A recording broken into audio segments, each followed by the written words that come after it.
Yeah, I can switch between them. It's actually like 5. Tim, are you finished? Live. Yeah. Okay. He's still on that one. Just trying to do. Alexandra, can you hear us? Yeah, because of that. I'll switch it. All right, let's switch it.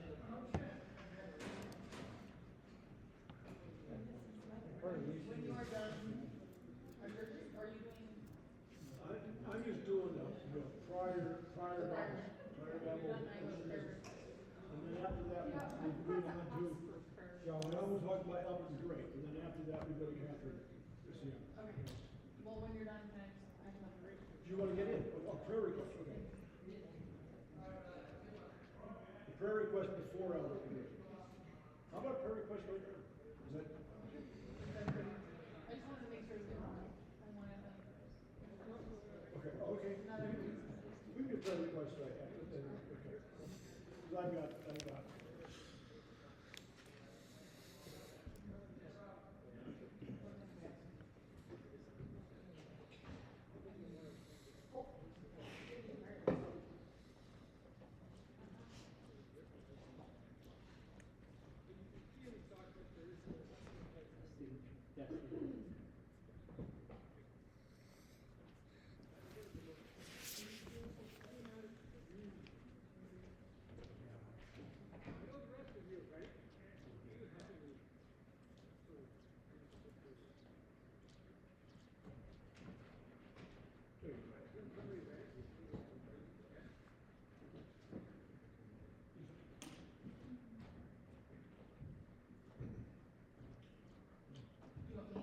No, I'm just. Okay. You look at it. That's what I saw yesterday. Yeah, have to wear a patch. Did you go dormant tonight?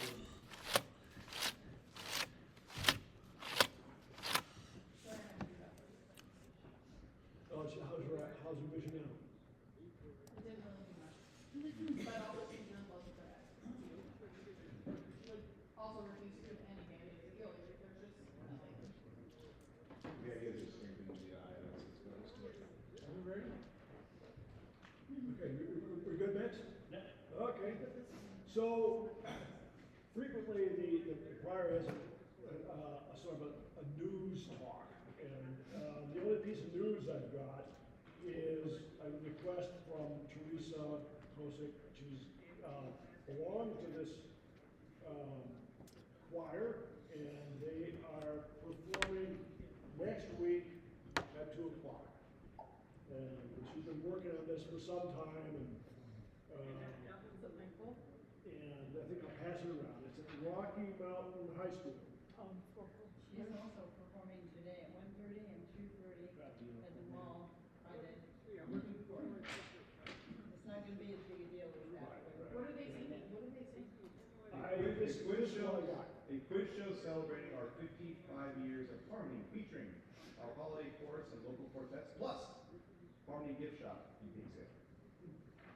I thought Harmony Gift Shop was the thing on the television. So instead of news, it's kind of a reflection. If you bear with me.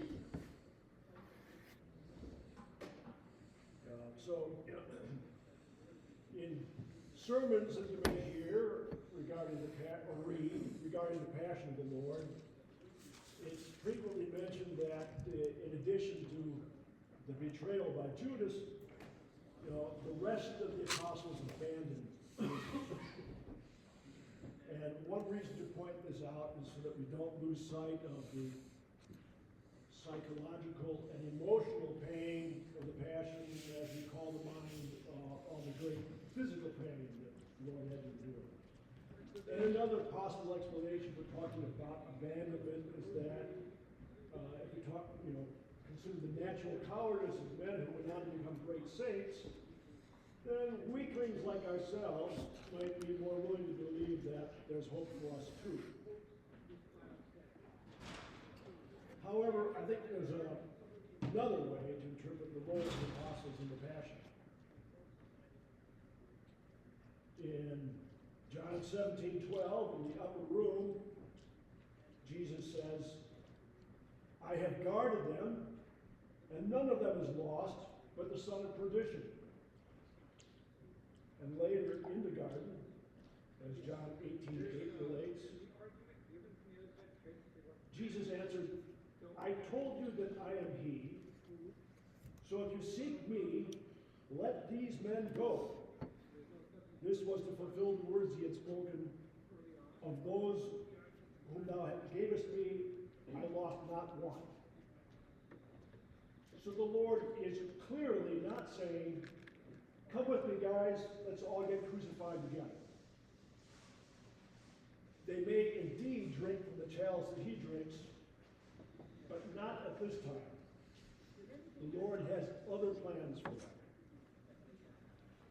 After all, in order for the stone that the builders rejected to become the cornerstone, there's a need for subordinate stones. The apostles have a role to play in the building of the kingdom of God on earth. So as Jesus is going to Golgotha, and as he's about to ascend to heaven, the Lord is focused on the building of his church. Build the church. Build the kingdom of God. Now, if I look to our own times, now it's easy to get a sense of stagnation. You know, Apple's working on iPhone 13. Microsoft's going to introduce Windows 22. Hollywood's about to release Superman 19. But as I look back to my youth, that was a time when the president said, we choose to go to the moon. Well, those were heady days, but as I see it now, it was something of the grand finale of an era of intense building and innovation that encompassed the lives of my grandparents and parents. You know, after the railroads, there came the highways and the cars on the highways, the airports, the planes that flew into the airports. There was dams, bridges, irrigation systems, water service, sewage service. Mom can remember when electrification came to her neighborhood out in the country. When electricity came to modern appliances, refrigerators, freezers, washing machines, the radio, cables, and the telephone. We were master builders. If you look at life at the Catholic Church in America, well, today, depending on where you live, we may be just as likely to be closing a church as opening one up. But if we go back to the days of St. Catherine Drexel, Francis Xavier Cabrini, we were opening churches and convents and schools and hospitals all over the country. We have the heritage of builders. And that's the heritage that we bring to the St. Martin Costello chapter. We are building a community. We are also building zeal and reverence and a spirituality that is at once inquisitive, docile, and pursuant of truth at the service of your preachers and the church. As in the reading from the morning prayer of the Common of the Apostles, yeah, we're not going to get St. Andrew in November because that's on a Sunday. But at the end of October, we got this for St. Simon of June. You form a building which rises on the foundation of the apostles and prophets, with Christ Jesus himself as the capstone. Through him, the whole structure is fitted together and takes shape as a holy temple in the Lord. So that is our heritage. And that's what we're doing here. Or perhaps rather might say, that's what the Holy Spirit is trying to achieve, and we are striving to comply. So in the spirit of the discussion of heritage, I'm going to ask John to come up to talk about today's great Dominican saint. First, let's get I have a request for prayer requests. Good job.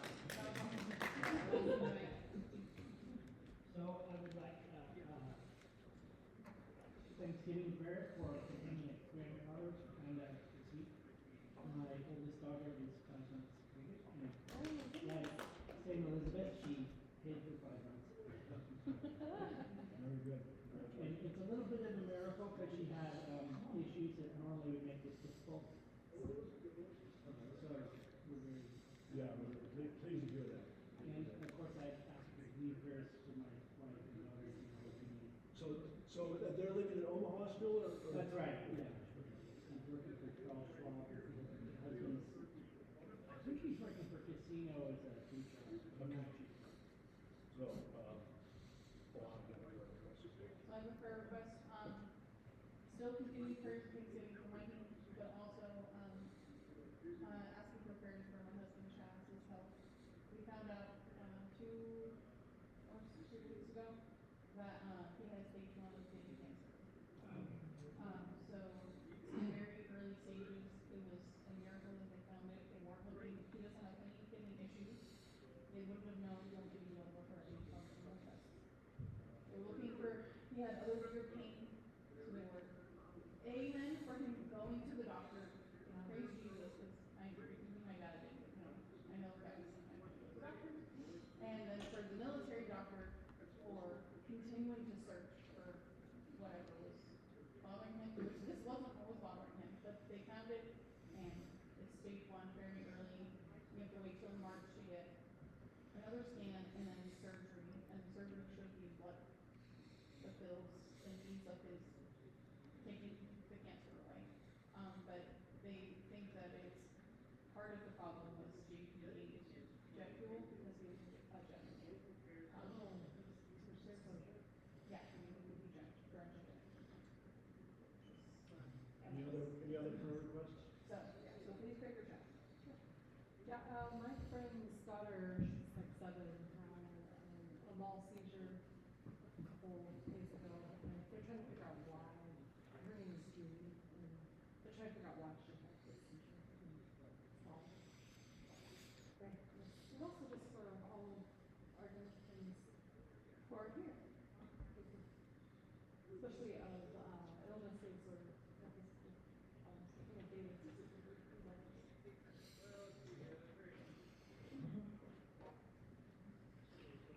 I would like to ask a prayer for Brandon, who couldn't be here today because of a family issue. And the joyful news is that he and Hannah are expecting a baby in June, their second child. Oh, exciting.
Anyone else online? Yeah, happy birthday to John Brown. His birthday was yesterday. I would like prayers for my health, because my prayers for my health,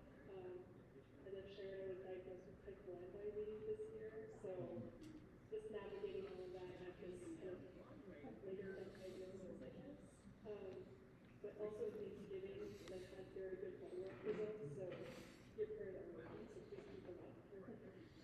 I'd like to pray for my mom, who has formerly lived with me, and for my in-laws, birth parents, who but they need to work because they don't have to, because they're kind of atheistic and obligated to pray for them. Thank you so much. I'd like to ask for prayers for several people I know who are struggling with alcohol and also not yet Catholic, and for myself that I may have stamina to get through the Christmas concert season with the 4 schools I serve as a music teacher. I'd like to ask for prayers for my wife Maria, who had knee replacement surgery on Thursday, and I found out yesterday that one of my grandsons has to wear a patch on his eye because he's sort of losing vision in his eye. So my wife and my grandson. So let's, with all these intentions, let's pray to Hail Mary. Is there one more? There's a lot of people online. I think there's a couple more online. Okay. I'll go. So, I've had a VA, what do you call it, claim and appeal for about 6 years now, and it just closed, it just closed completely, and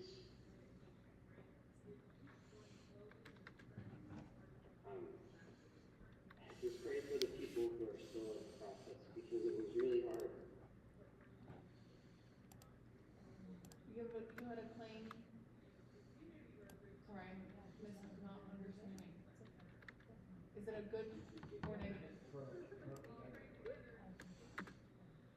And it's a really hard process.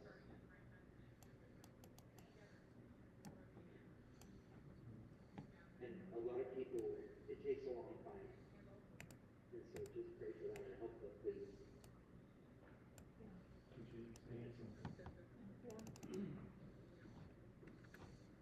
And just for my daughter's godfather, he had a ALS diagnosis recently, so for him and his family. What's his name? Russ Williams.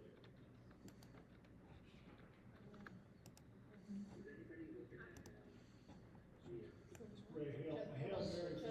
Just one more? Yeah, so may I also request that you pray for the success of my research proposal. So I'm actually studying the inhibition of lung cancer cells, and I hope that I will be able to support 2 students for this work. Very good. Anyone else? I want to have one. No. And my daughter-in-law, we found out she was pregnant, and then she's now starting to bleed, and we don't know if it's too late for a miscarriage.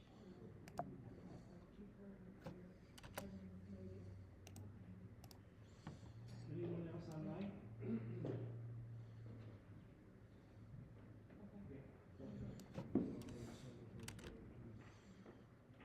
We lift up all these intentions to you, Lord, and ask for the intercession of our Blessed Mother.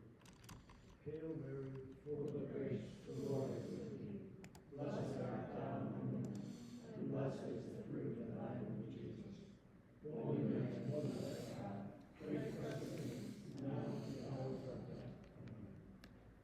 St. Mary's, we're having a healing Episcopal Day prayer service on December 7th. After the, December 7th. yeah, after the Mass, the 10:45 Mass. Okay. It's just, At St. Mary's. yeah, St. Mary's, just beautiful healing. Okay. John, you're up. All right. Should I move that over here or over there? Oh, yeah, You we want to can do use that. the board? I don't know. I moved it over there so that the presenter, because I was up there and I was obviously too much ignoring the people online because they weren't even in my field of vision. So I moved it over there so at least they're in the field of vision so I can see them as part of the audience. So that was move the white, you moved the white. Nobody's listening. Hex wants it closer, so we moved the white one. And from here, if this kind of an angle, it's Yeah, not that you're bad. making. Because you were kind of like this. You guys know. You're like Switch this. the angle? Yeah, the angle, yeah.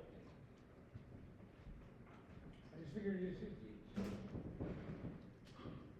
finding a way that they can see everything and we can see, the presenter can see them. So they're actually part of the audience and not someone off behind. Yeah. Are you gonna be able to see? They can't see them. The board is behind the podium, Doesn't matter, they don't have to see.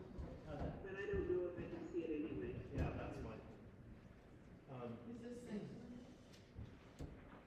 Just two things. Something that, the Hail Holy Queen at the end, the Dominicans say, Queen of the Most Holy Rosary, pray for us. And in the, O God, who's come, when it says, let us pray, O God, through your Son's life, death, and resurrection, add the term sacred to the term mysteries. That's the Dominican way. In addition, I will.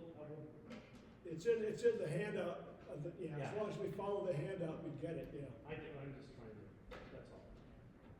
It's got an autopilot. Yeah, that's it. Autopilot for me. It's right. Anyway, St. Albert the Great is, he's great. Today is his feast day. And what I've handed out to you and what can be accessed online on the links that were sent to you and on the website, dominicanido.org, is a link to what I'm going to read to you. And I'm going to try to not bore you with the reading, but I think this was a summary of a much longer paper I wrote a few years ago with regard to St. Albert the Great, and I'm trying to hook into the key principles of St. Albert the Great. He should have as much influence today as any other saint. He's actually amazing. So, I'm going to try to read it like on a podium giving a talk, or maybe on the lecture. It was in the year 1193, immediately after the close of the Third Crusade. Our saint was born in Bavaria, Germany, at a place called Swabia, not far from Benedict XVI's birthplace. His father was a count of local fame, and after his youthful education, he continued his upper-level studies at the University of Padua, known for its classical education of the liberal arts. A man uniquely qualified to study these subjects. As a brilliant student, he came under the irresistible teaching of Blessed Jordan of Saxony, who was the second master of the order of preachers immediately after our mastery of himself, our Holy Father, St. Dominic. He joined the order of preachers in 1223 AD, 2 years after our St. Dominic passed, known as the Dominicans.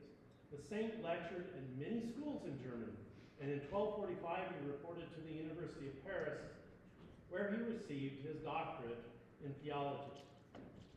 Known as the Universal Doctor, or teacher, for his study of the beauty of natural order, and for his study of creation, revelation, and science. He became the expositor of faith and reason. Faith and reason. On the two functions that we should pay attention in the modern age. Who is the saint from the 13th century with a 21st century significance? And why is he significant to you and me? In the modern world we live in, there is a growing belief in a gulf between faith and reason, as if faith and reason are opposed to one another. Yet the saint we speak of now, a saint of the 13th century, is as relevant today as ever, a relevance that bridges 800 years. One might presume that this narrative is about St. Thomas Aquinas, the angelic doctor, so named of the same 13th century. It is not. St. Thomas was the pupil of this great saint at the University of Paris in the 1240s. St. Thomas became the great saint's close colleague and his good friend in latter years. Imagine for for a moment to be a teacher and preacher to the youthful St. Thomas Aquinas, one of the world's greatest theologians. It is no wonder we call him St. Albert the Great. In 1248, the so-called Universal Doctor returned to his home country, where he is elected the Provincial of the Dominican Order in Germany. St. Thomas followed him to Germany. He was a notable teacher and preacher, renowned throughout Europe, true to the Dominican charism of teaching in a form of preaching the saints' passion for knowledge, God, and God's creation. He loved to share with his students and congregation. Noted for his leadership, at an assembly of the friars of the Dominican order in 1250 AD, the saint set up a system of study and graduation for the order, setting, of course, the method of formation for Dominican friars. By the way, they still use the same process. His lifelong library of writings is encyclopedic, advancing the divine science of theology and with equal vigor the study of the natural sciences. The saint we speak of was a great preacher of the divine knowledge of God and a great teacher and student of natural sciences. His knowledge encompassed was vast and wide. It included physics, geography, astronomy, mineralogy, chemistry, zoology, and physiology.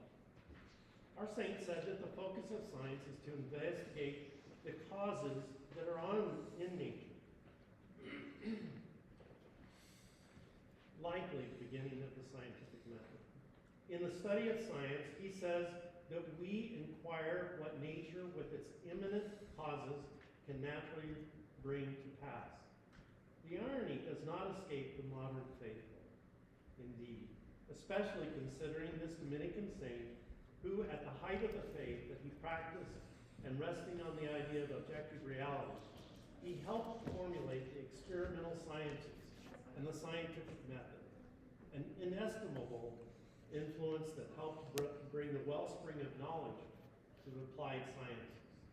Yes, it goes back to the Catholic Church, the growth of our age in knowledge.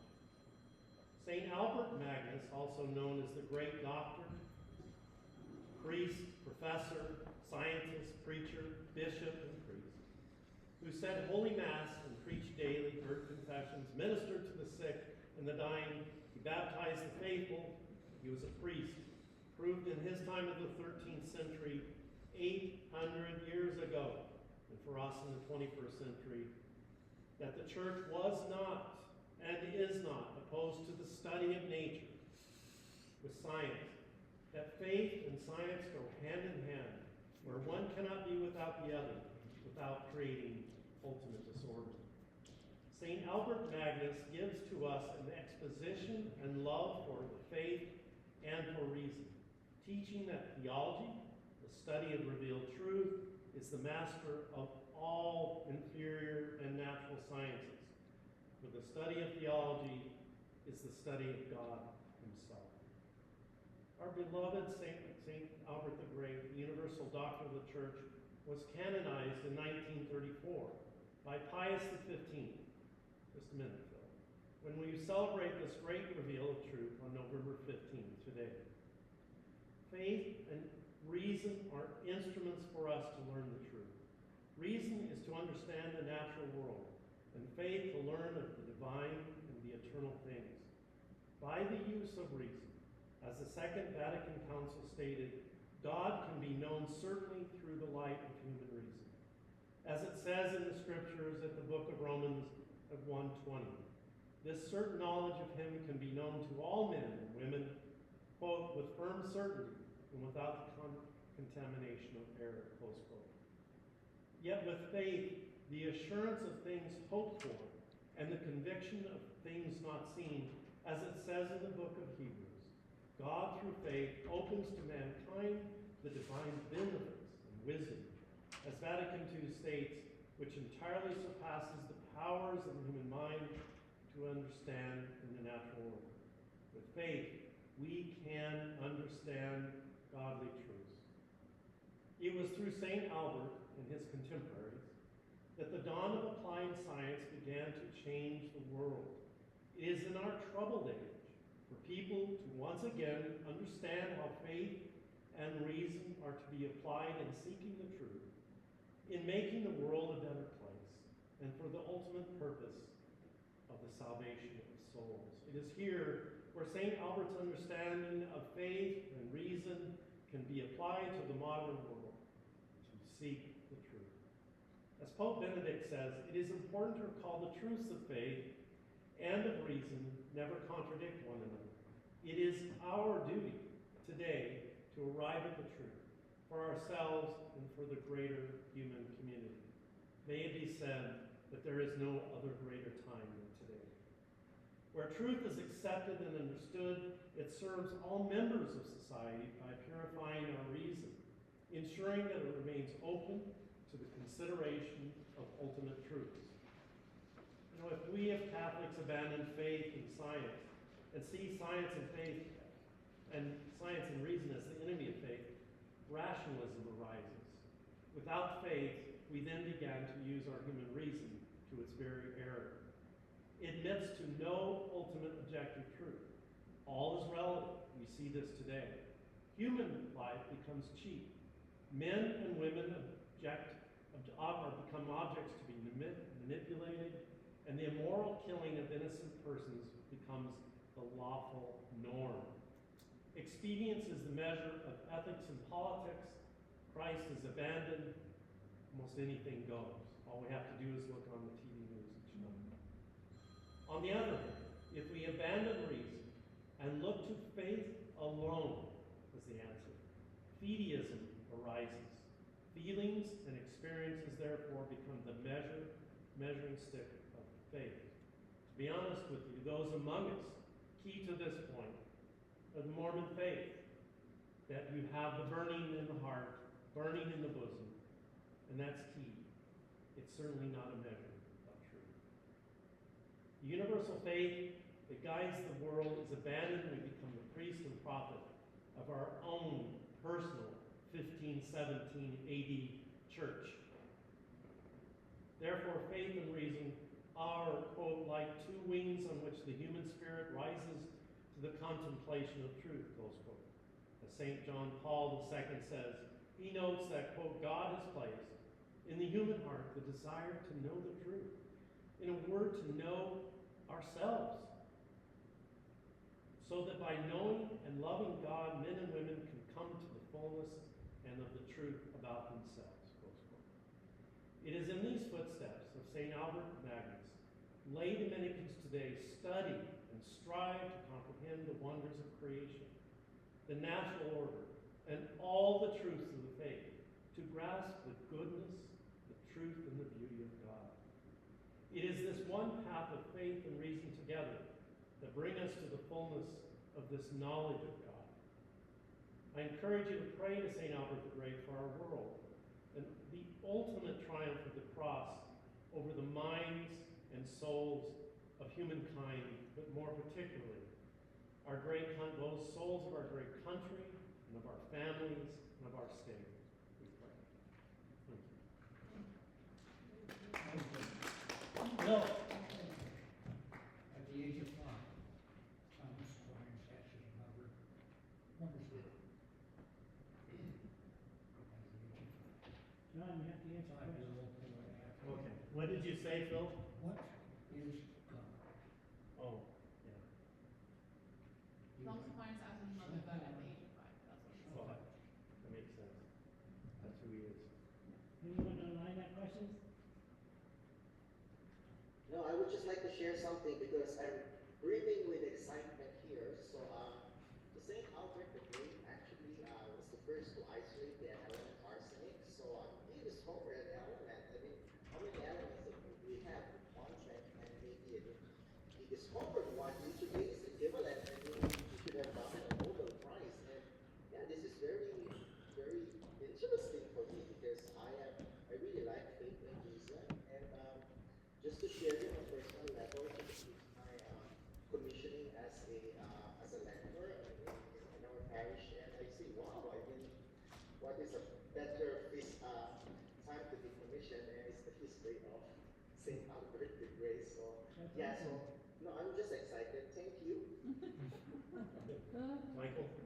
guess he must have lived to be quite an old man, because he did outlive Thomas Aquinas, and one of the things he did in his later in his life is he sort of defended the reputation of Thomas Aquinas from, people Archbishop taking of shots Paris. at him. From the Archbishop of Paris. Archbishop of Paris. Yeah, yes. So I don't know exactly how long he lived, but he must have lived to be quite an old man, and it was active in defending his star student until the very end.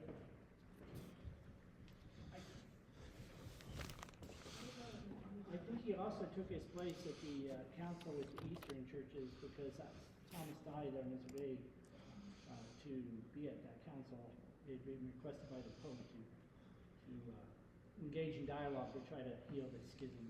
So I think he would have been, given that he's born in 1193, he would have been 81 already in 1274. So Yeah, and Thomas, he died very young at 49. yeah.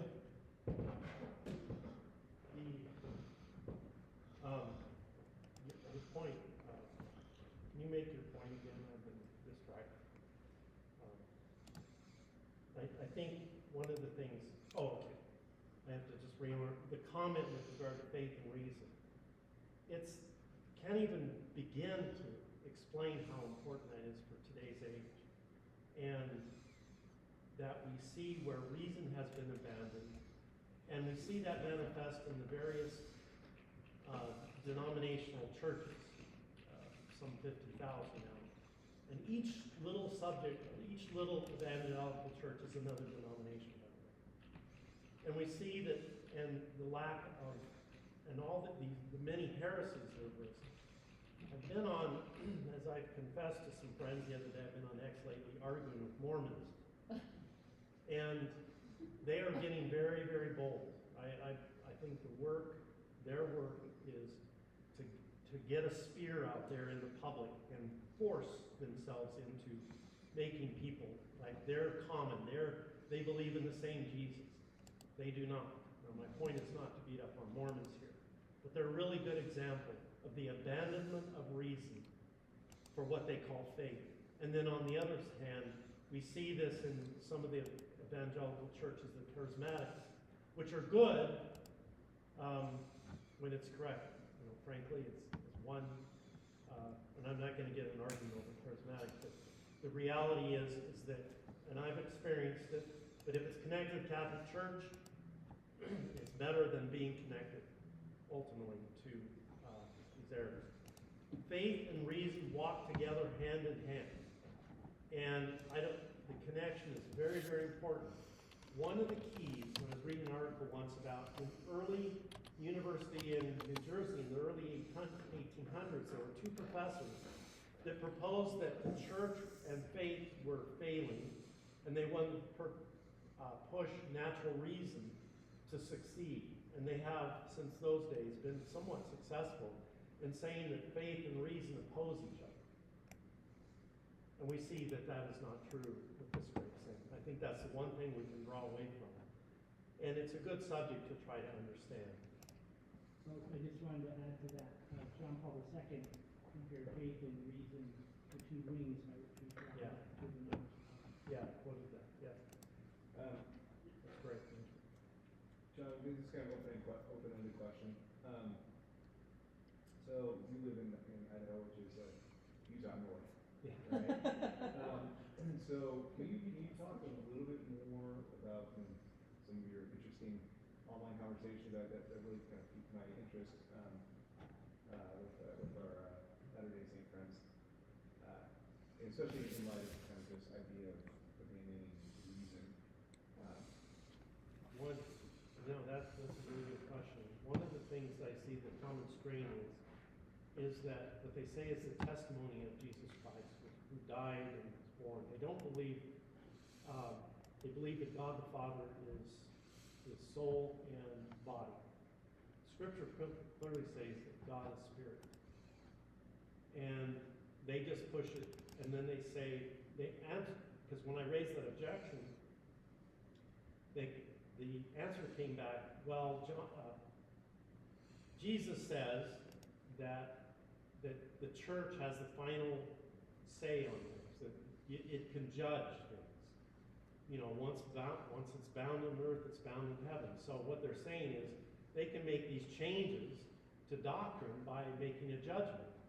And then they cite Jesus' words. This is nonsense. Because what they're doing is changing the eternal doctrine of the eternal truth of that which is in the eternal law and the eternal knowledge of God. They're judging. And that's one of the heresies that they're dealing with, is imposing them. What obviously Christ meant was with regard to judging sinners and sin and the forgiveness of sins for the purpose of salvation of souls, not changing the Word of God. That's an example. I'm sorry? What they do is try and desecrate its sacrament. So they have something called the baptism for dead. That's right. And if you ask one of them, they'll tell you, oh, we just baptize people that aren't baptized, before the baptism existed. Even if that was true, that would be a problem. But it's not true. Anybody that dies, they perform this ceremony. If they have your name and whatever information they deem enough, they do it. So it's not that they just disagree with us. It's that they desecrate. They try. I mean, they can't, but their aim is to desecrate one of our sacraments. Now, I don't know how they can claim to be a church when they're out there trying to mess with other Christian sacraments, and I'm a Christian. Of course, one of the problems with that is that comes out of, I think it's the second book of Thessalonians, where it talks about the baptism of those who die. And they take this thing and they expand it far beyond. Yeah, so, even in the Deuteronomy Bible, it has a footnote about it. Right. Just saying, well, this is like, it's like a convention of use. Like, it's not like he's describing any kind of ritual, which he doesn't. He just says, like, some kind of thought about it. And, it's really, there's no basis. Yeah, I agree. That's one of the problems. They've taken something and stretched into. we have a heart for LDS. Well, my mom's LDS. But we invited some LDS missionaries into our home to talk about what they believe and what we believe. And they came, and it was actually kind of fun. My husband and I would sit down with them and talk with them, and then they explained about God the Father having a body and being like this, and like the scriptures that they use, and ultimately brought the conversation to the fact that scriptures can be used in so many different ways, and you have to have an authority outside of the scriptures, which they would agree. That's why they have their prophets and whatnot. But that it's really important to know if that authority has existed since the scriptures were written themselves. If it is an authority. Right? Yeah, if it is an authority. But it was just mind-boggling to hear them defend what they believe of this thing. I don't know. Anyways, Jason ended up bringing them towards first causes and the existence of God, and how this doesn't line up with reason at all. Like this contradicts reason, and they were like, we don't care about that. That doesn't matter to us. What matters is the fact that we've prayed about it, and we can't wrap our minds around these mysteries, and so we just accept them as they are. And so there's difficulty there. It is really important to emphasize that faith and reason are together. One of the things that is interesting you bring up is because they deny reason to a certain extent, and I have 3 attorney friends who are really good friends, and I trust them, when it comes to my profession. But I've had lunch or dinner with each one of them, and they'll bring up the subject, and I say, "You guys believe in a different Jesus, don't you?" "Oh yeah, we do." Yeah.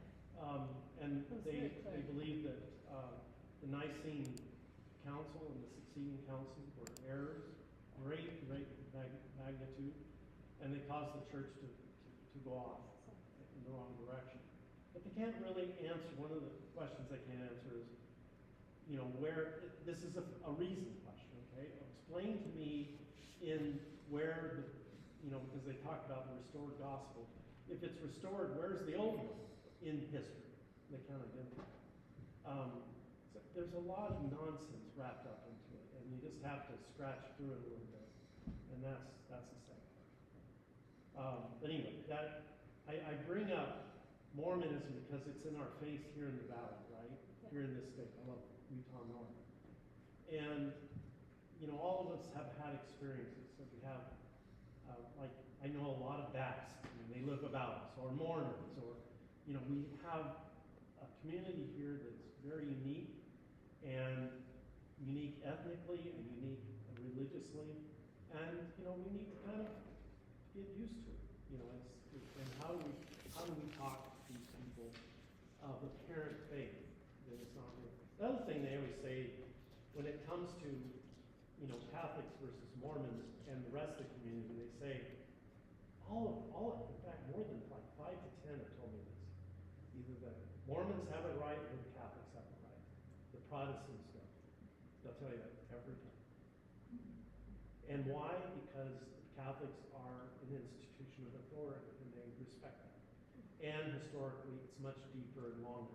But they say it failed because of the apostasy, the great apostasy. Now, my friend Mark Withers is an attorney. He said, well, when did the great apostasy occur? And he kind of stared at me like, well, somewhere in the first 500 years. And to me, I've answered their question for them and said, what you must claim that the Council of Nicaea was the great apostasy, because that was the division point. Because the Gnostics went one direction.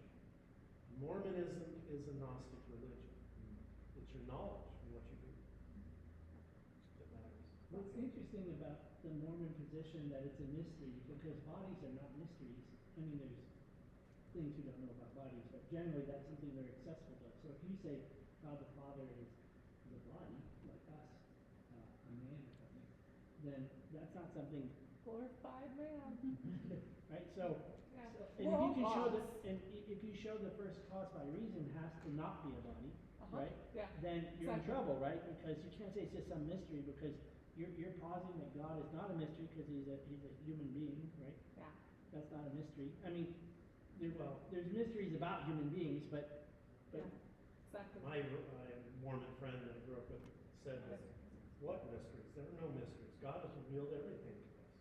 Yeah. There's no questions. And I don't know the Mormon religion well enough to say is that true or not.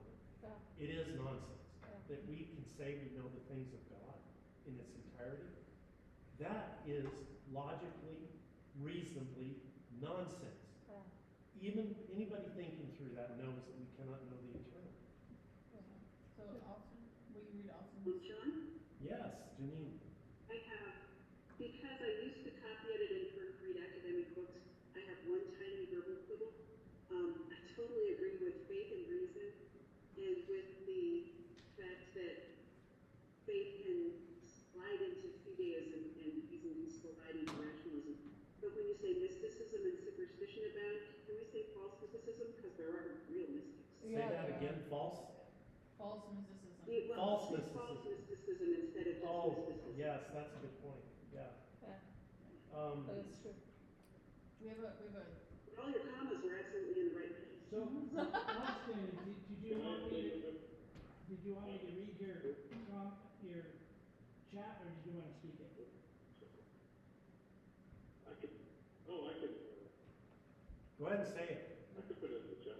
No, it's in the Okay, chat. real short. It's just my wife loves this saying, and it kind of ties it back into where you were, John. But God is bigger than hip hop, and I just love that. She's always saying that God is bigger than hip hop, and I don't know, it's kind of silly, but Not really.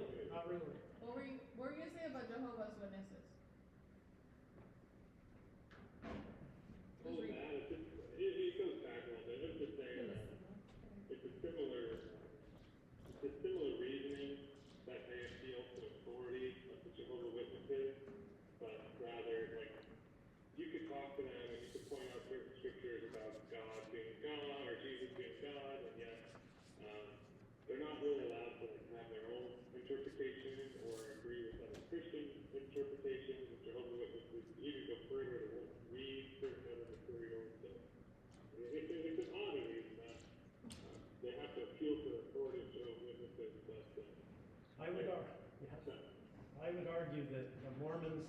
still on the ranch.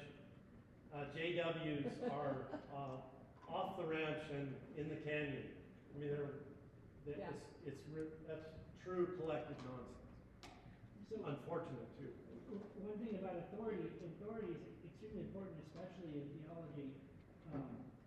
But if you're going to claim to be authority, you have to give your credentials. And as far as I can see, the Catholic Church is the only one that can give the credentials going back to Christ. We have the unbroken line of apostles and popes in the magisterium.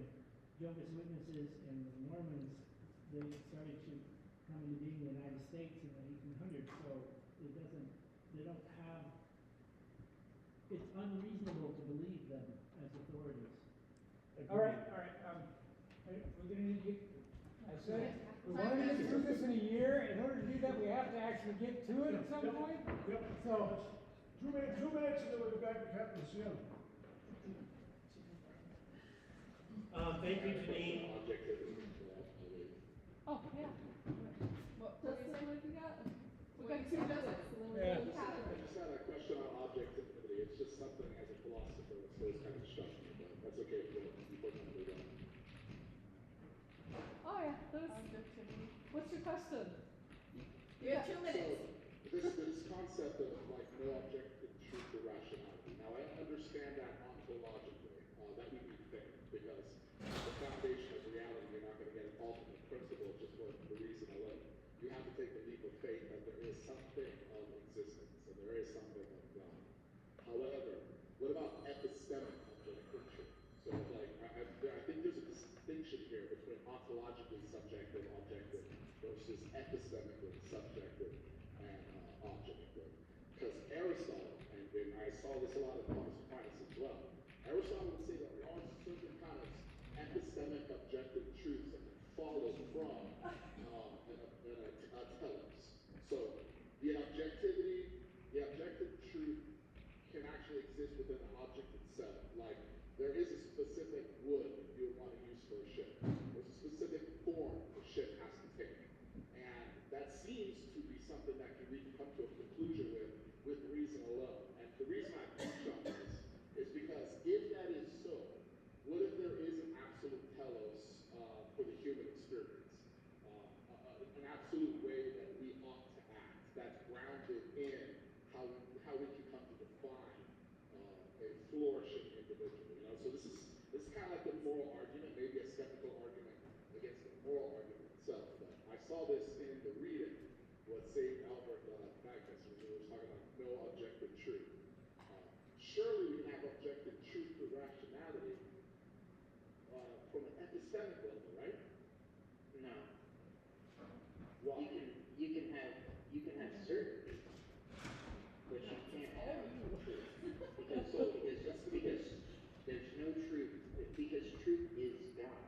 God is truth. So consider this, guy, because I'm talking about this, but Yeah. I'm a mechanic, a third-generation mechanic.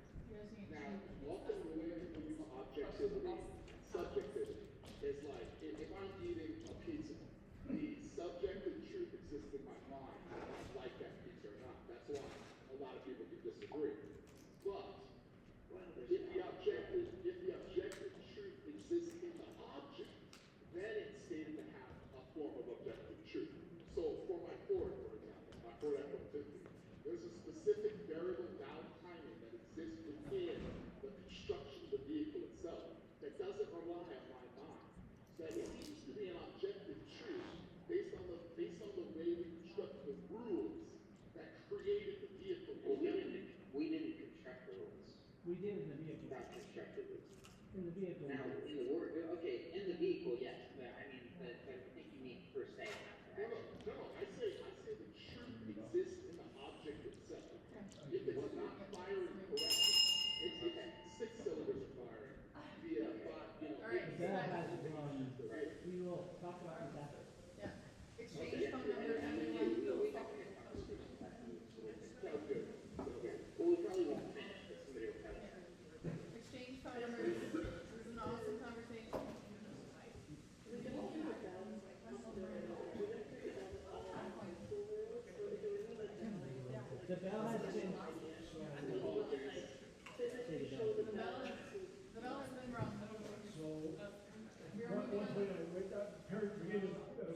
68, yes, okay.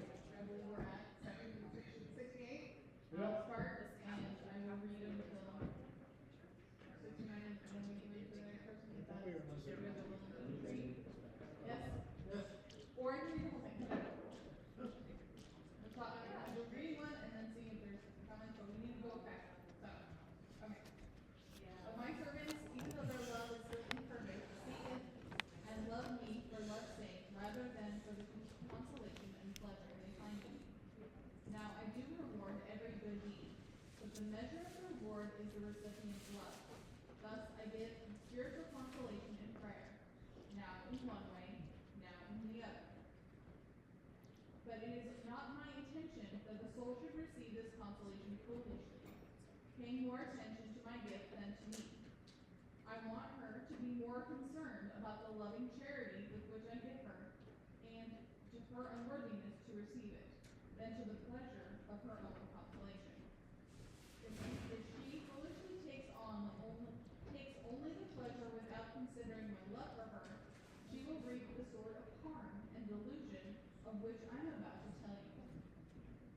First of all, because she is deluded by her own consolation, this is what she seeks, and this is where she finds her pleasure, and more, when she has experienced my consolation and my visitation within her in one way, and then that way ceases, she goes back along the road by which she has come, hoping to find and trying the same thing again. But I do not always give in the same way, lest it seem as if I had nothing else to give. No, I give in many ways, as it pleases my goodness and according to the soul's need. But in her foolishness, she looks for my gift only in that one way, trying as it were to impose rules on the Holy Spirit. That is not the way to act.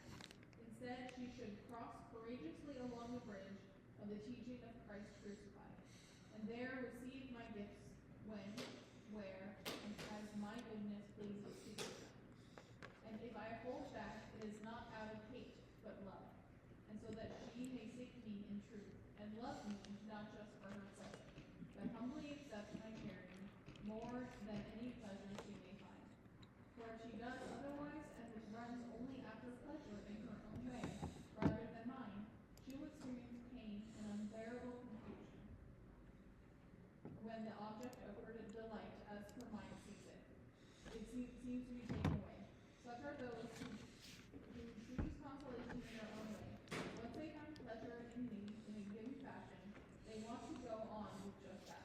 Sometimes they are so foolish that if I visit them in any other way than that, they resist and do not accept it, still wanting only what they have imagined.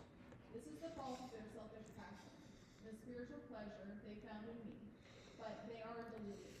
It would be impossible to be always the same, for the soul cannot stand still. She has either to advance toward virtue or turn back. In the same way, the spirit cannot stand still in me, in one pleasure without my goodness giving her more.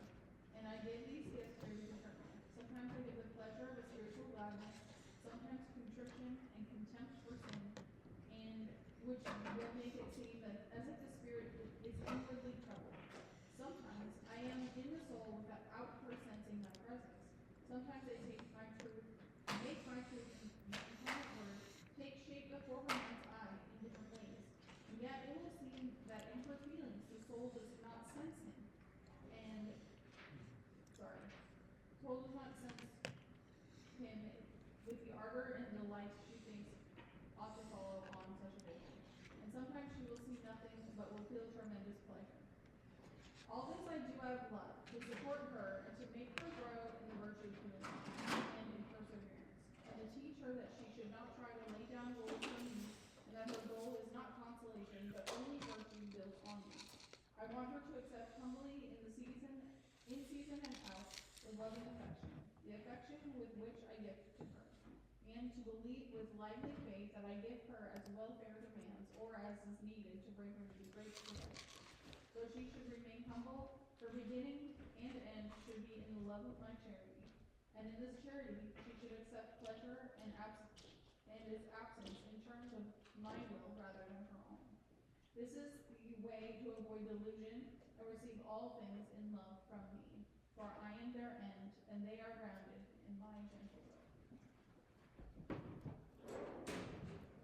So I'd like to observe about that, a little reading that it's really a pride that you want to do it your way, not God's way. And humility primarily regards God, not your neighbor. And with regard to God, you always have perfect reason to be humble because He's infinitely greater than you. So you should want Him to lead and not follow. It can be private and it can be fear. Because as a teacher and as a therapist, I've seen people reach for the comfort because they're afraid to move on, to take the next step, to deal with the next vulnerability. And that's, I think, where trusting God comes in. Yeah, and again, if you don't trust God, that's pride because you're trusting, who are you trusting? But you don't know it's pride if you're scared. Yeah.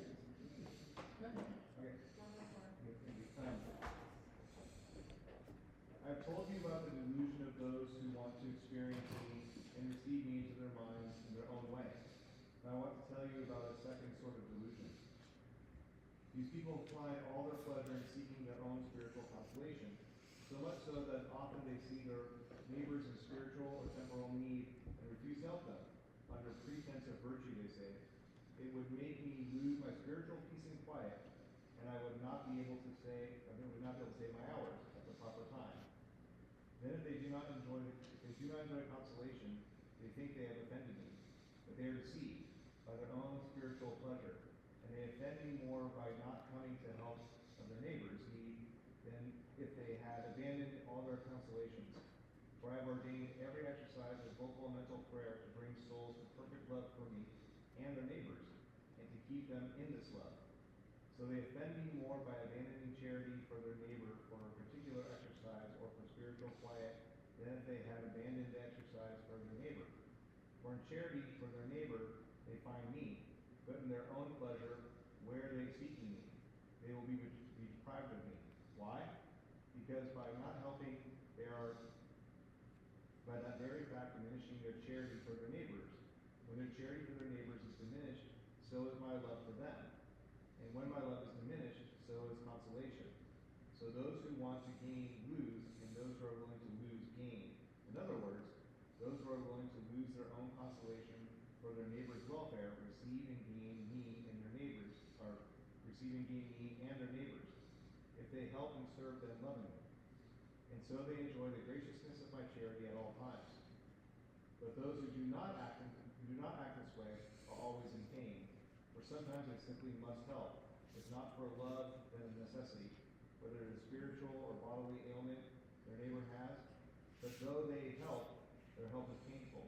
Weary in spirit and goaded by conscience, they become insupportable to themselves and others.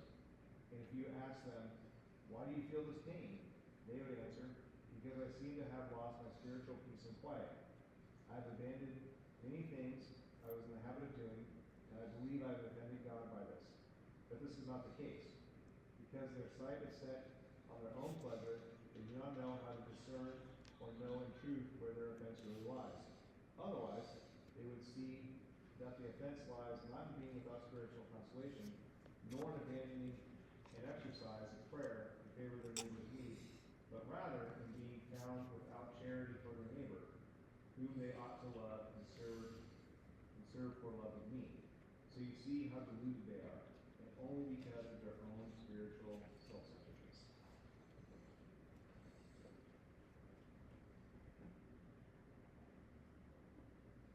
The point where it says, I go away and feeling only not peace. Anybody want to notice? I think it kind of comes down to the letter of the law versus the spirit of the law. St. Paul was like, we have a set of rules and everything, but we always have to keep in mind God's vision of it. And that piety, the fruit of piety is that service of neighbors with right worship leads to loving others. That's how we're supposed to. What paragraph is that? Um, We just read 69. Oh, sorry. Section 69. I was on section 7. Paul read 68, Brendan read 69. So he's next, and that's the quote that I recorded. Sorry. I wrote down, I wasn't looking. So this is, Yeah, I have nothing. this is loving the giver, the gift over the giver. And you see, we have this trouble when we're little to Christmas time. Yeah. We love the present more than our parents and, Yes. and our aunts and uncles. Yes. And so it's just very deep rooted in fallen human nature. All in the nation. Temptation. And we all know when you say it that yes, I shouldn't do that. I should love the giver over the giver. It takes time to develop that maturity. Yeah, something somewhat similar, so similar to what you're following, sort of ordering. Dietrich von Hildebrand, personality and liturgy. He notes that we become more persons through the Mass, but we don't celebrate the Mass to become more what we are, persons. So the one follows from the other, but it's not necessarily because of the other that we do the thing. Yeah, this will be not right if you're seeking a consolation, like you serve your neighbor because you're seeking a consolation Right. for that service. In fact, if you're seeking to please God and you don't want the consolation, He's going to give you more consolation. That's how it works. Yeah. Not always if it's bad for you, but generally speaking, if you're seeking Him, you'll have more consolation. If you seek the consolation, you'll have less. Okay, ready? And sometimes this selfishness of theirs harms them even further. If their desire and searching is fixed only on consolations and visions, then they will fall into spiritual bitterness and weariness when they find themselves deprived of these. They think they have lost grace when sometimes I withdraw from their mind. Now, I do often grant my servants consolations and visions, but I have told you how I go away from the soul and then return. I go away feeling only, not in grace, and this to bring the soul to perfection. But this plunges these souls into bitterness, and it seems to them that they are in hell, when they feel themselves cut off from pleasure, and they feel the pains and torments of temptation. They should not be foolish and let themselves be so deceived by that spiritual selfishness which does not know the truth. Rather, they should know me in themselves, that I am that supreme good who supports their goodwill in time of conflict, lest for the sake of pleasure they turn back. So they should humble themselves, counting themselves unworthy of spiritual peace and quiet. And this is precisely why I withdraw from them, to humble them, and to make them know my charity toward them, where they find it in the goodwill I support intended. Yeah, okay. Sorry. Make them know my charity toward them when they find it in the goodwill I support in them in time of conflict. I want them not only to receive the milk of tenderness that I poured out before their souls, but so to attach themselves to the breast of my truth, that they may receive meat as well as milk. In other words, I would have them draw to themselves the milk of my love through the mediation of the flesh of Christ crucified, I mean his teaching, of which I have made a bridge for you to reach me. This is why I withdraw my presence from them.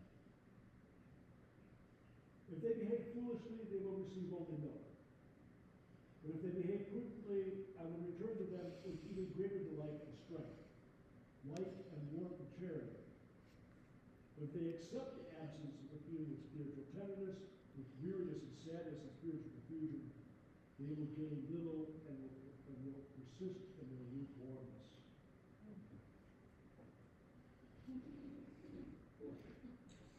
So you always have crosses, right? But when you reject the cross, it gets away from you. That's okay. I think this is something, this is where obedience would come into play, where you don't see the path ahead of you, consolations have to take away, God is hiding, and you just have to follow the path, even though we don't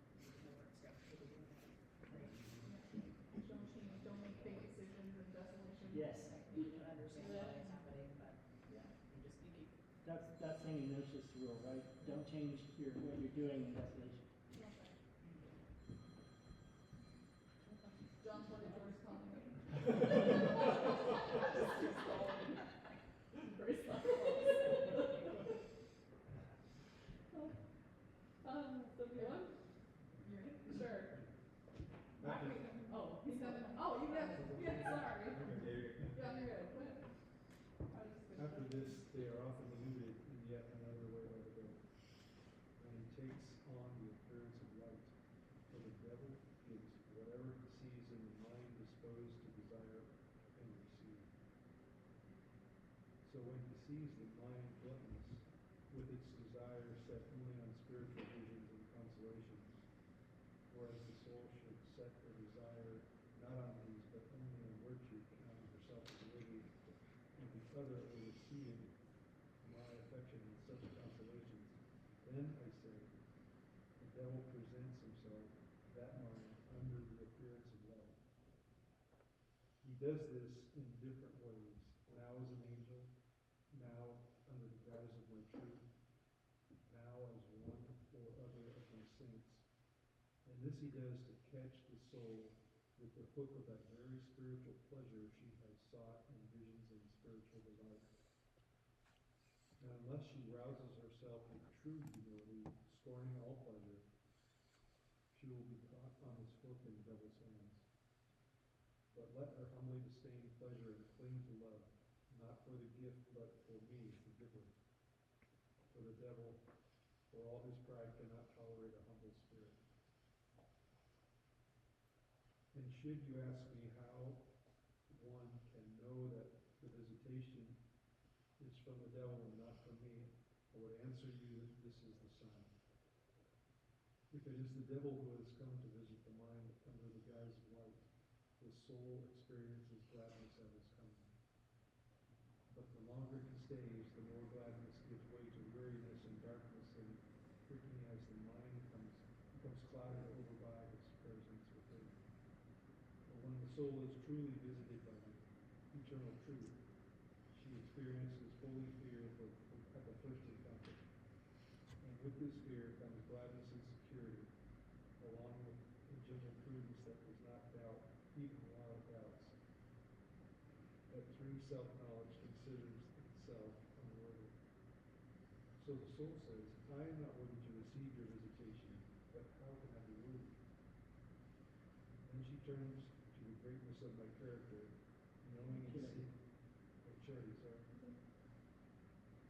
Then she turns to the greatness of my charity, knowing and seeing that I can grant it. For I look not to her unworthiness, but to my worth, and so make her worthy to receive. For I do not scorn the longing with which she calls to me. Then she receives my visitation humbly, saying, Behold your servant, let your will be done in me. Then she emerges from the course of prayer and my visitation with spiritual gladness and joy, in humility considering herself unworthy, and in charity acknowledging the gratuitous worthy. This then is how the soul can tell whether she is being visited by me or the devil. In my visitation she will find fear at the beginning, but in the middle and at the end, gladness and a hunger for virtue. When it is the devil, however, the beginning is happy, but then the soul is left in spiritual confusion and darkness.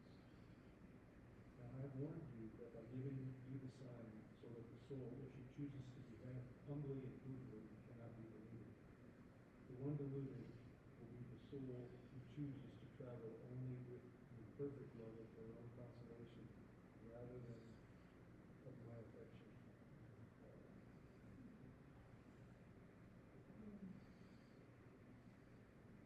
Purity of intent. That's another way of putting it. I think there's a scripture that says about a lady that, I think it's applied to our lady. She has wounded me with the glance of one of her eyes to point out purity of intention. People we can be tricked by our own imagination. Although here, I think it's the devil tricking.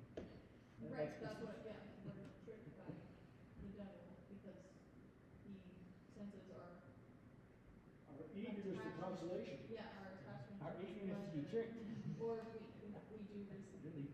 vision, if you know what I mean, then he's like, oh, I see how to push your buttons, I see how to get you.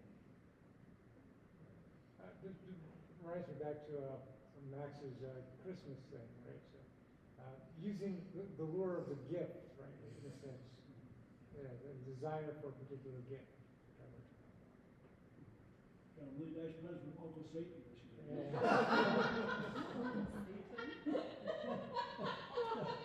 Sorry, that was. Are you able to? This is in GSO. So- I have the book, but I don't. You don't know where You we're at? wanna borrow mine? We're in paragraph. I think it's got 72. 72.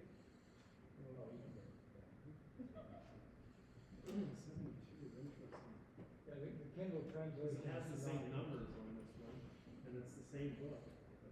Well, the cover on the Kindle version, it's the same cover, different translation. It's not this translation. They have the same numbers, that's weird. Anyway, I did not want to be silent about how ordinary people are deluded in their sensual love. And the little bit of good that they do, that is, what little virtue, they exercise in time of consolation. Nor about the spiritual selfishness that hankers after the consolations my servants experience. How deluded these people are in their selfish love of pleasure that keeps them from knowing the truth of my affection and discerning the sin where it exists. Nor about how the devil uses their own sin to delude them, unless they keep to the way I have described for you. I have told you this so that you and my other servants may follow the path of virtue, for love of me and for no other reason. Those who love is imperfect, who love me for my gifts and not for myself, the giver, can be and often are deluded in these ways. But the soul who has entered in truth into the house of self-knowledge, practicing perfect prayer and rousing herself from the imperfect love that goes with the imperfect prayer, in the way I described for you when I spoke about prayer, receives me in loving affection. She seeks to draw to herself the milk of my tenderness from the breast of the teaching of Christ crucified. When a soul has reached the third stage, the love of friendship and filial love, her love is no longer mercenary. Rather, she does as very close friends do when one receives a gift from the other. The receiver does not look just at the gift, but at the heart and the love of the giver, and accepts and treasures the gift only because of the friend's affectionate love. So the soul, when she reaches the third stage of perfection, of perfect love, when she receives my gifts and graces, does not look only at the gift, but with her mind's eye looks at the affectionate charity of me, the giver. And so that you might have no excuse for not looking at my affection, I found a way to unite love or gift and giver. I joined the divine nature with the human. I gave you the Word, my only begotten Son, who is one with me, and I with him. And because of this union, you cannot look at my gift without looking at me, the giver. See then, with what affection love you ought to love and desire both the gift and the giver. If you do, your love will be pure and genuine and not merciful. This is how it is to work with those who keep themselves always shut up in this house of self-knowledge. This is Eucharist. Yeah, he uses the problem.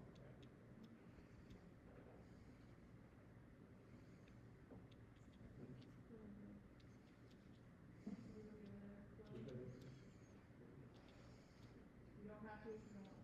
I mean, I'm not sorry, I'm not sorry. It's true though. Like, I'm ready to go. There's so many So more. there's a thing saying you can't give a comment, so if you make a comment, make sure you use the mic. Not to them, they Yes. already know. Yes. Exactly.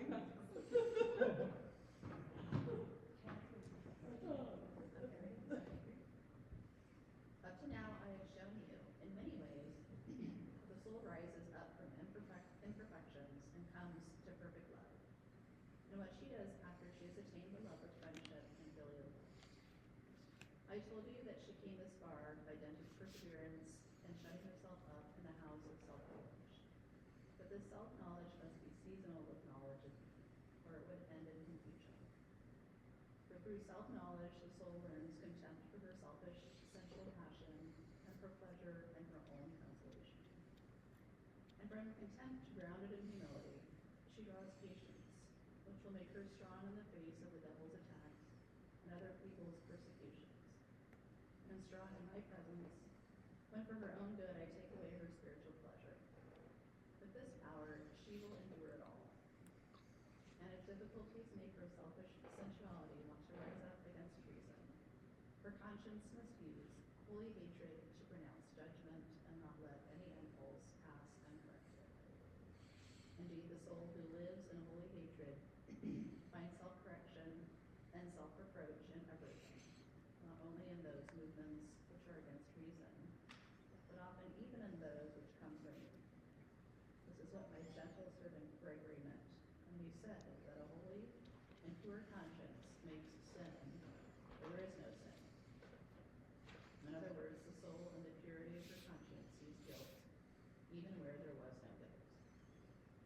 Now the soul who would rise up from imperfection, by waiting my providence in the house of self-knowledge with the lamp of faith, ought to do, and does just as the disciples did. They waited in the house and did not move from there, but persevered in watching, and in constant humble prayer until the coming of the Holy Spirit.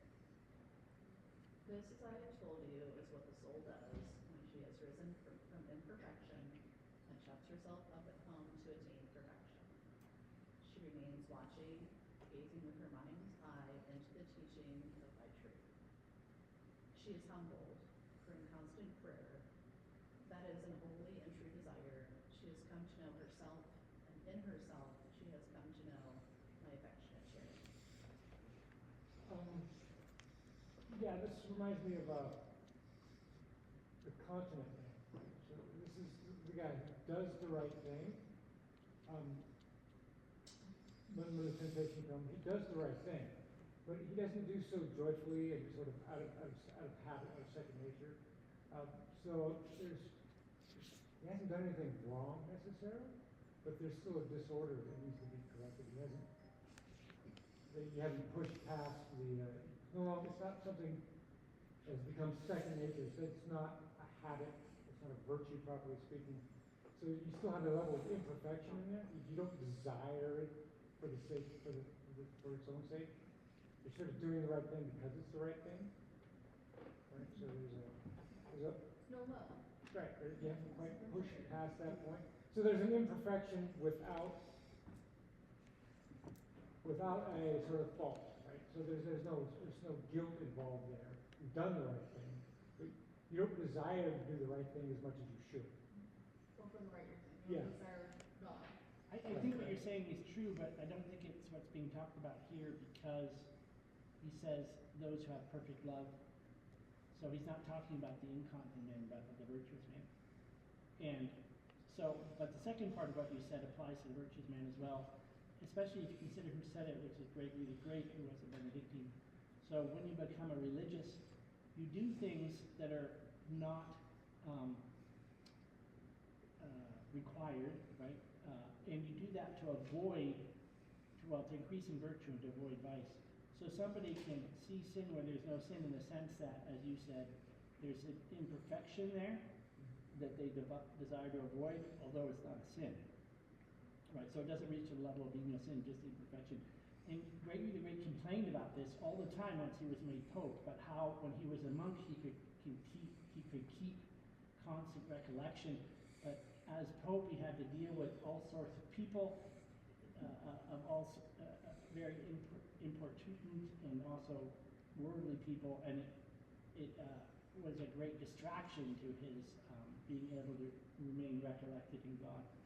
So I agree with what you say, except I think it is not about the continent man, it's about the virtuous man trying to avoid even imperfections. Right. So, I like the part where it says, when content grounded in humility, she draws patience. And just process says, with this power, she will endure it all. Okay, that's what I got. Thank But I'm still struggling with this little parenthetical thing. I'm not quite Which, sure. is this on page? I also want 35. I told you that she came this far by dint of perseverance and shutting herself up in the house of self-knowledge.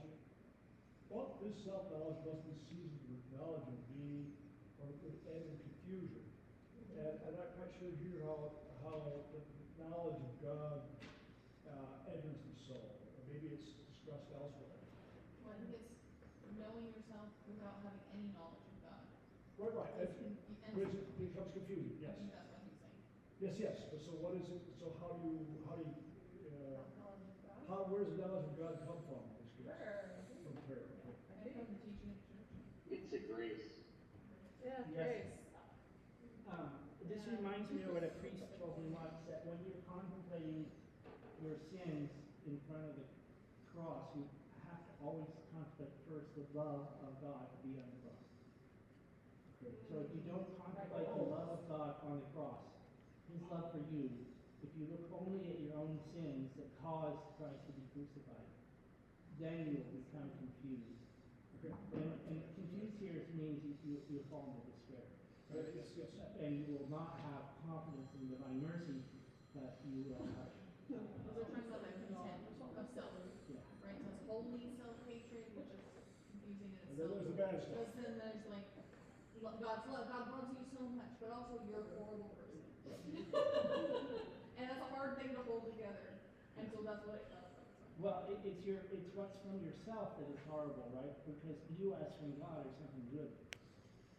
It's sin is what is from you and not from God, but what is from God and from you is good. And Chester says, read that. Confession is not a guilt trip, but an encountering God's love. Yes. Yeah, so there's a sense there in which sin is an offense against God, right? That's Augustine's sort of comes out of Augustine, and so you have to consider not only your offense, but also the person you have offended and the response to that, right? How the whole thing plays out. So it's not just the one aspect. It's sort of the. I think the other thing that could be confusing in this particular paragraph is scruples is precisely not knowing or thinking you've sinned when you didn't, right? So he's not talking about scruples here, right? He's talking about the perfect who have practices that are supererogatory in order to avoid occasions of sin and to pursue more perfect love of God. They can also, not in a scrupulous way, see sin where there is no sin.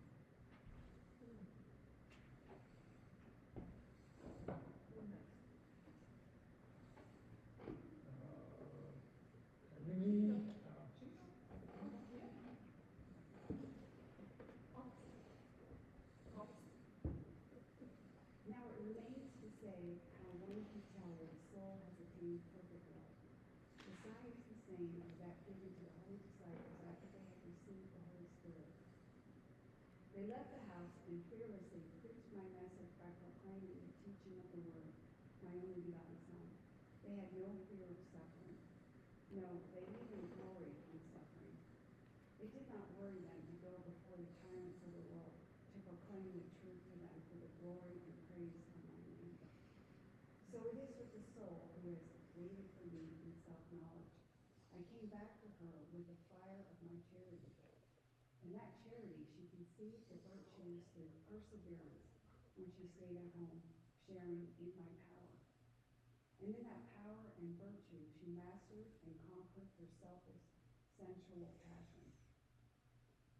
In that same charity I shared with her the wisdom of my Son, and in that wisdom she saw and came to know, with her mind's eye, my truth, and the delusions of spiritual sensuality.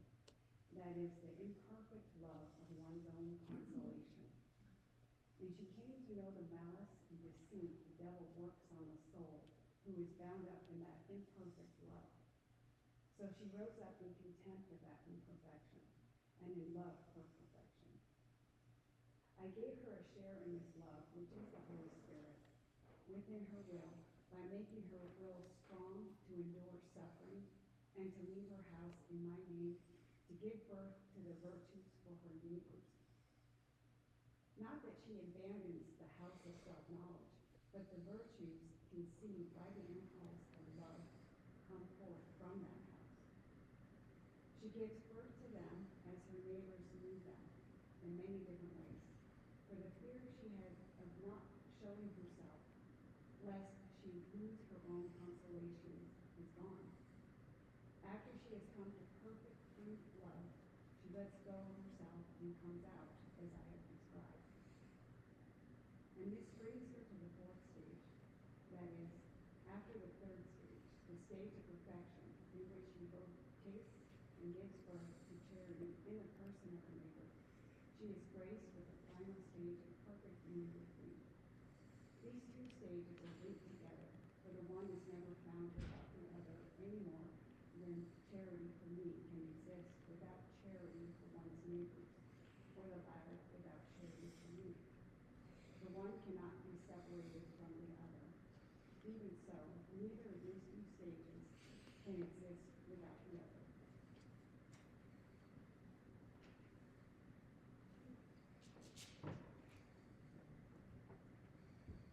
This just reminds me of Pentecost, when they go out and they preach fearlessly, and then they're taken to the Sanhedrin and they whip them and they leave, rejoicing to be found worthy to suffer for the name. Right? So that's this level thing. If somebody has experience of this, please talk about it.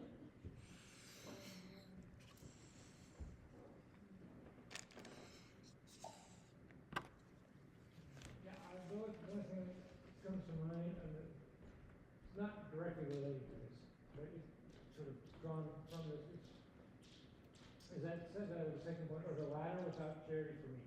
So, particularly in the modern world, there is very much a desire to try to separate those two. It's just we could be charitable to others without God. And St. Catherine throughout this whole thing so far has insisted, right, and there's been this insistence throughout this text that those go hand in hand. You can't have one without the other. And yeah, I just wanted to note that the modern world very much sees these very separate ideas, and the insistence is that they're one. The modern world has completely separated the word charity from anything that's related to God, which is a horror in itself. So I was, this last Friday night, I saw this contemporary equivalent, sort of equivalent to, they left the house and fearlessly preached my message.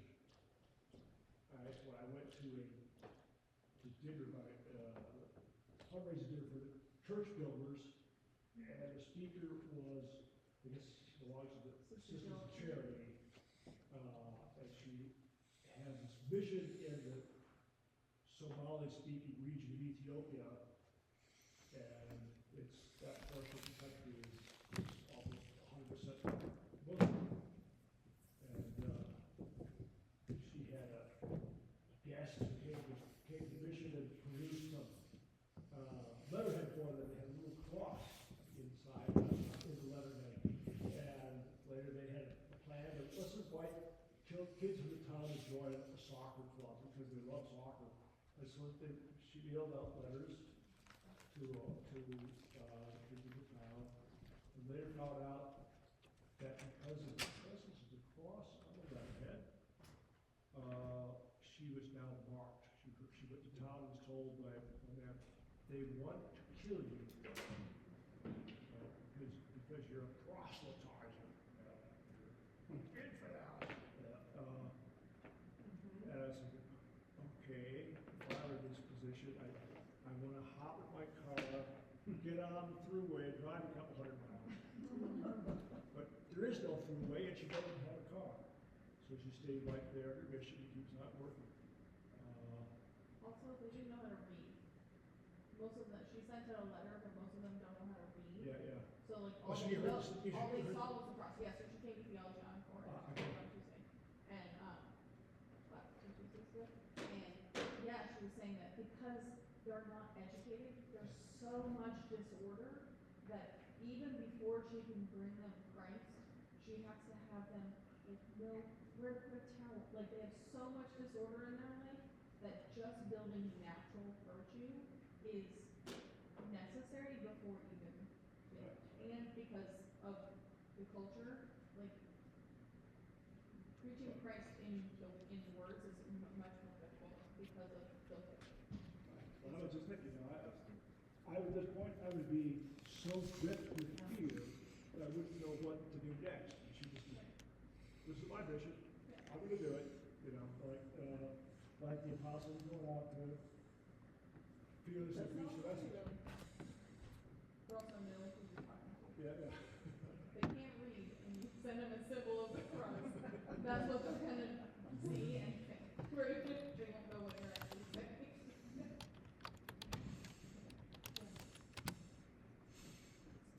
It is too.